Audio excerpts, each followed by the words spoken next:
வந்து கூடுவேன். செம்பருத்தி ஒன்று உன் சிந்தைக்குள்ளே நின்று சல்லாபம் தேடுதோ.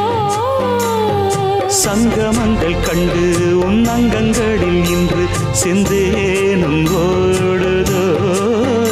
இன்பங்கள் என்னென்று சொல்ல வார்த்தை இல்லை. இன்றைக்கும் என்றைக்கும் இனி பிரிவில்லையே. சொல்லவா சொல்லவா ஒரு காதல் கதை, சொந்தம் நீ அல்லவா உயிர் வாழும் வரை. என் மூச்சிலும் என் பேச்சிலும் உன் பாடல் கேட்கும் தினம் தினம் தினம். சொல்லவா சொல்லவா ஒரு